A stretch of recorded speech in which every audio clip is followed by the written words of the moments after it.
Drawing room में ठीक है, 2 गड्डियाँ ईजी खलो जाएंगी। इतना बड़ा कारपोर्च है। क्या रूम है, छोटी मोटी शूटिंग बनी है। डबल अटैच वाशरूम, बड़ा वाशरूम है।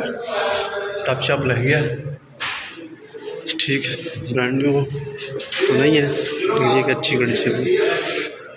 स्टोर टाइप ठीक है।